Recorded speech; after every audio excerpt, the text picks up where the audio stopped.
How do rich people react to the ministry of Jesus? That's what we're going to talk about today in Luke 19. Hi, this is Jill from the North Woods, going over the Bible one small chapter at a time. We talked a little bit about rich people in the past, just the last chapter, the rich ruler who went away sad. We've seen other people, and we're going to talk about another one too. So this time we're going to talk about Zacchaeus, and he lives in Jericho.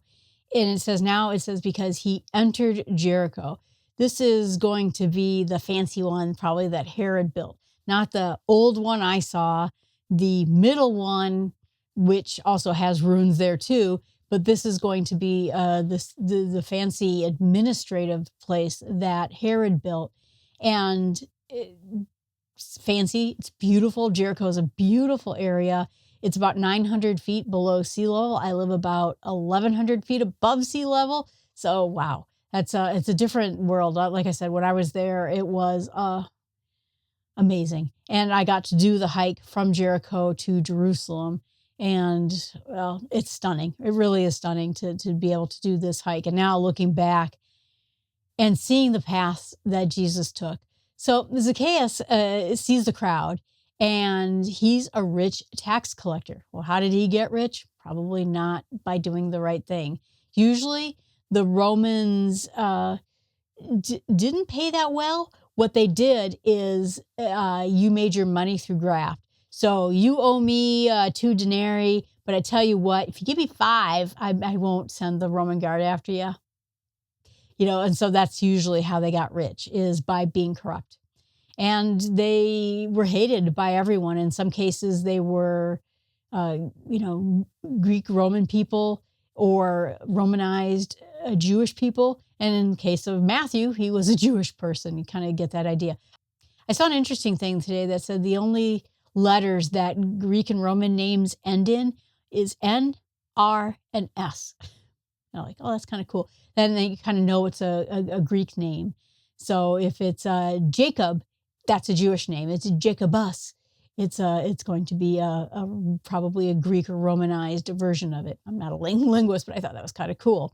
So anyway, made up money by doing not very good things. And so he ran ahead. He desperately wanted to see Jesus. And he climbs up on a tree, and Jesus sees him and says, come down from that tree. I'm going to go stay at your house tonight. Zacchaeus comes down, does that. Now, the reason he did that is he's a short person. And so this crowd, and I'm a short person.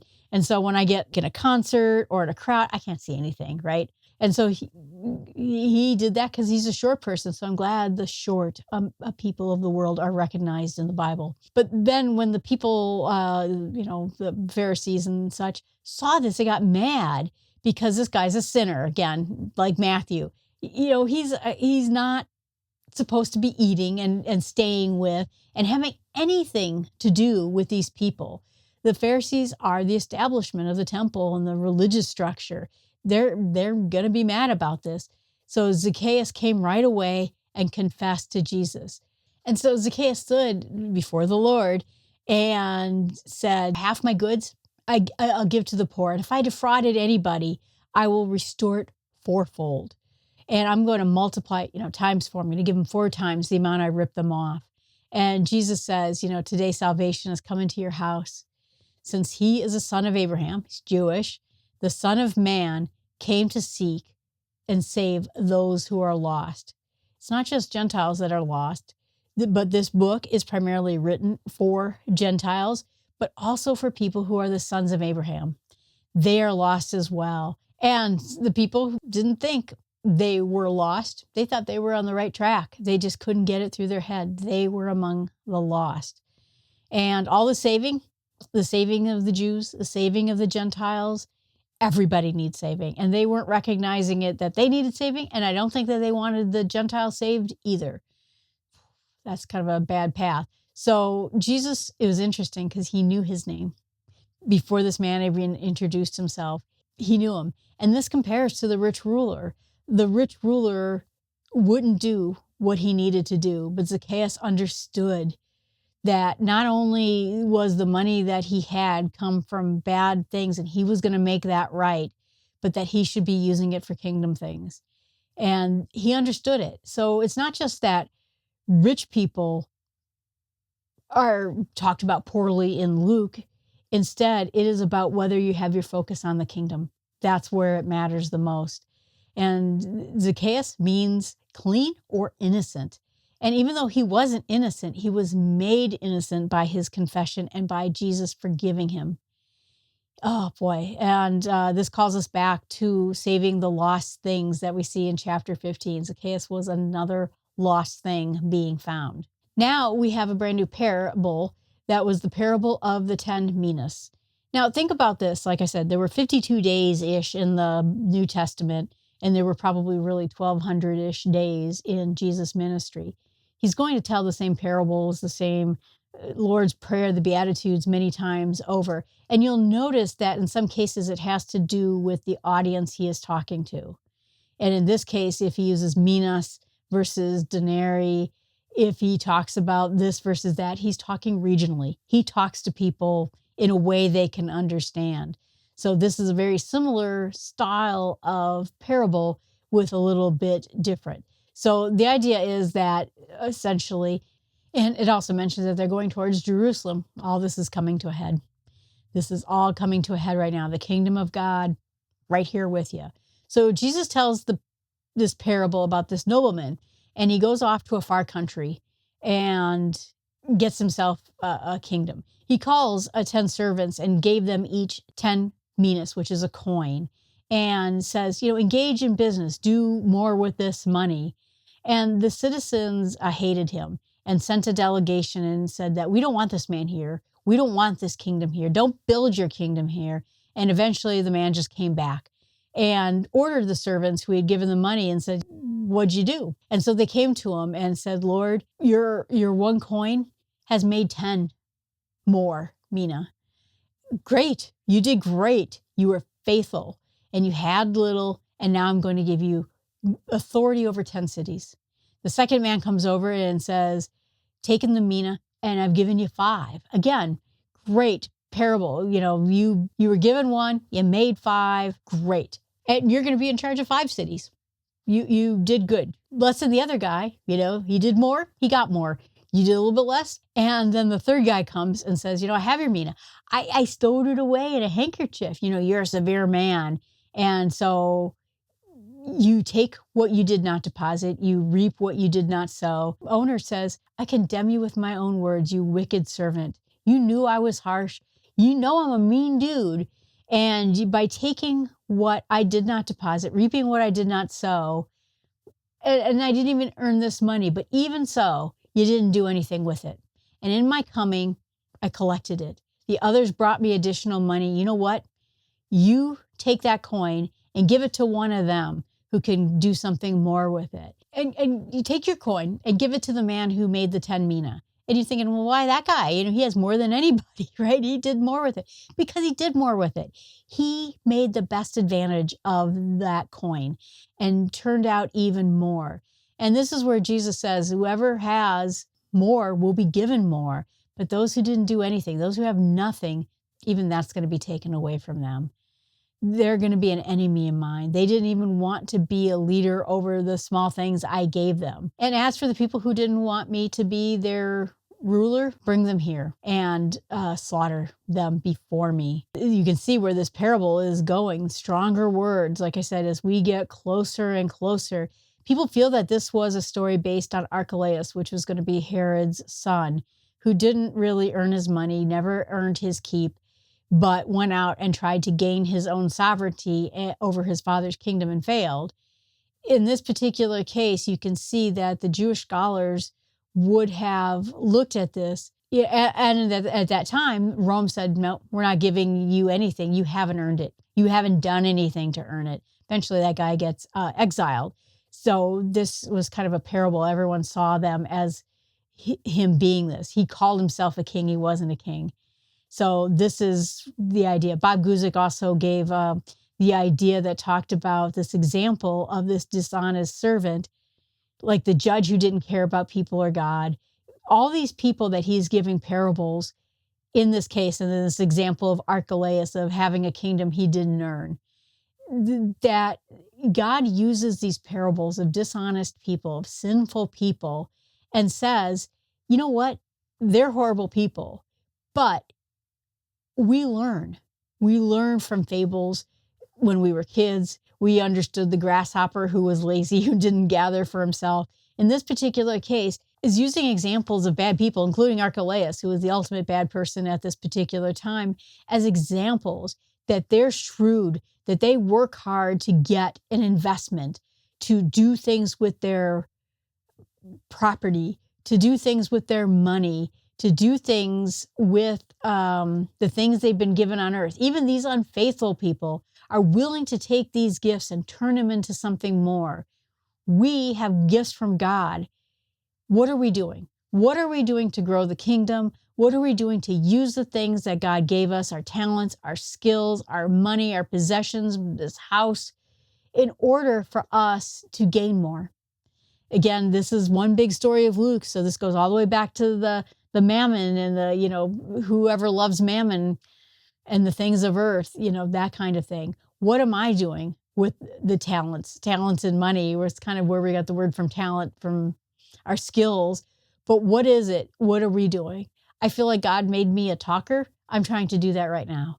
I am trying to use what gifts I have in all of this, in the small steps with God, the Bible in small steps. I'm doing that right now. But that's what it's asking for us. What can we do to take the things we have and use them? Zacchaeus, his house was used. Peter had a boat. God used that too. Whatever it is we have, God will use it. And in order to collect more people, to throw those seeds out there, to basically take these things of earth and turn them into eternal treasures. And the very last message of the parable is really about outright disobedience. I told you to go do something with the money and you didn't. You outright disobeyed me. So this is Jesus going into Jerusalem for the very last time. So they're going to come back. Essentially what happens is that you have Jerusalem, you have this deep valley, the Kidron Valley, then you have the Mount of Olives and Olivet on the other side, where there's Bethphage and Bethany is the wasteland, and then you get to Jericho and eventually the Dead Sea and the Jordan River. So it's very quick. Israel's not a very big place, to be honest with you. And so he's walking back from Jericho. He's right now going to be on the Olivet, on the other side, the Mount of Olives.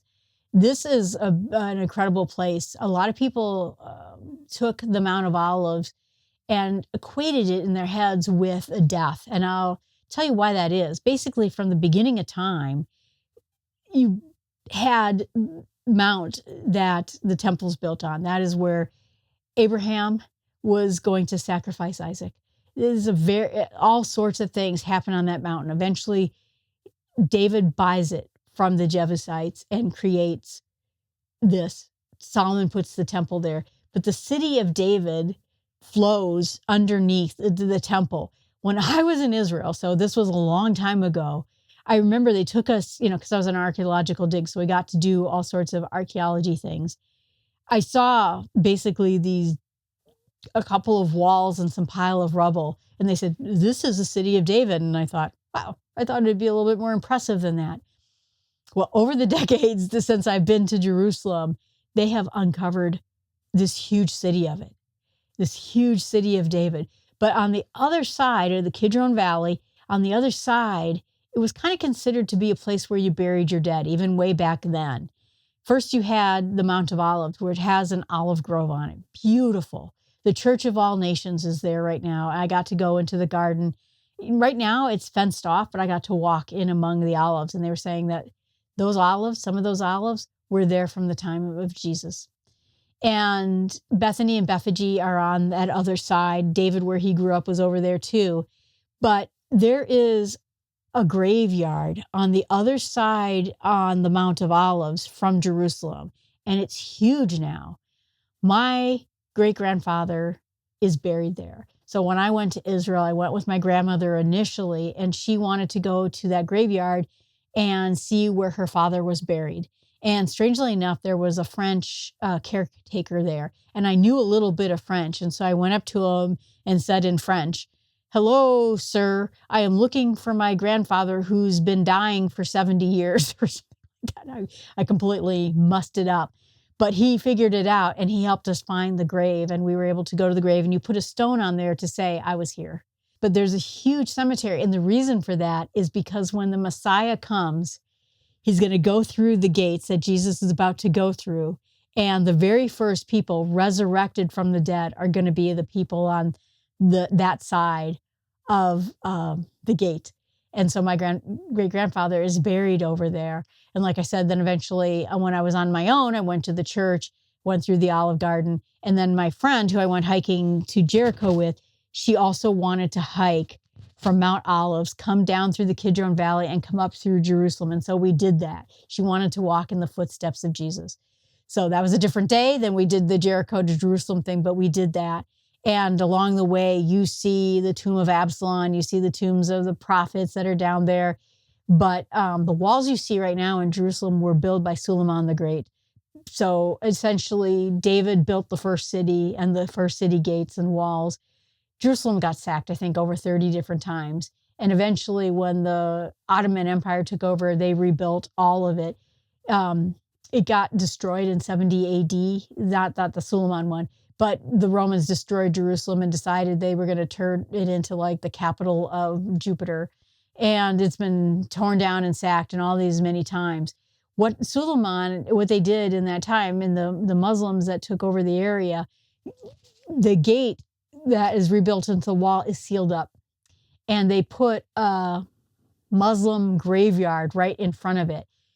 Jewish people who are descendant of Aaron, which Jesus is, are not supposed to walk over graves. So it was an idea that we're going to keep the Messiah out by putting graves right there. He won't be able to cross in. The whole prophecy is not going to happen because he can't do it, right?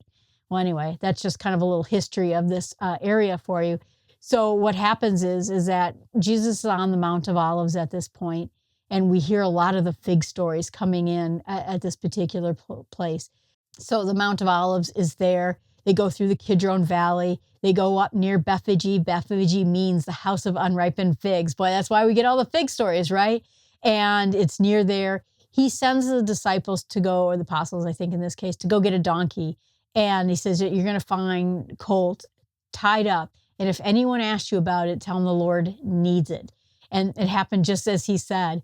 And so Jesus is now coming down onto the city on a lowly donkey. And this is in comparison to Pilate or the king, not the king, the tetrarch, who is going to come riding in a majestic horse. They're going to have a procession. This is a humble man on a lowly donkey, not a war horse. He is the king of the people. And people start throwing down their cloaks, palm branches, Hosanna in the highest. Hosanna means save us. It's like a plea, save us. They're begging Jesus to save him. Blessed is he who comes in the name of the Lord. They're saying these things. As I mentioned in other chapters, people had different ideas about who the Messiah was going to be, what the Messiah was going to do. Some people thought it was going to be a religious revival. Some people thought it was going to get these nasty Romans out of our town, and we are going to restore the kingdom of David like it was back in the day. You know, this is going to be a political victory, a war victory. This is going to be like the Hasmoneans kicking out the Greeks. And so I think that's what they thought, because they're saying, save us, save us from these nasty Romans. And the Pharisees are like, hey, tell your people to shut up. And Jesus says, I tell you, if I silenced these people, the very stones would cry out.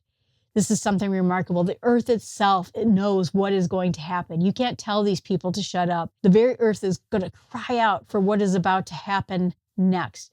This isn't a king or a rich man. And in fact, what's interesting about it is that this was prophesied in the Old Testament as well. So this fulfills Zechariah's prophecy as a man of peace comes into the city of Jerusalem. Pilate, probably Archelaus, all going to come in through a different gate on a big war horse.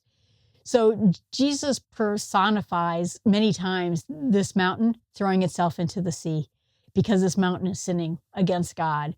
Or these stones, they could turn themselves into children of Abraham. Or these stones now, they would cry out. We've seen that happen many times before. So like I said, he comes down through the valley. He goes back up through the city. And this is incredible. He is entering Jerusalem not as a conquering hero. And I wonder at this point if they realize, oh, he's not going to kick out these Romans. Look at him. He's on a donkey. He's not in a kingly robe. He's not carrying a sword. He's not carrying a scepter. He's coming in as a humble man on a donkey.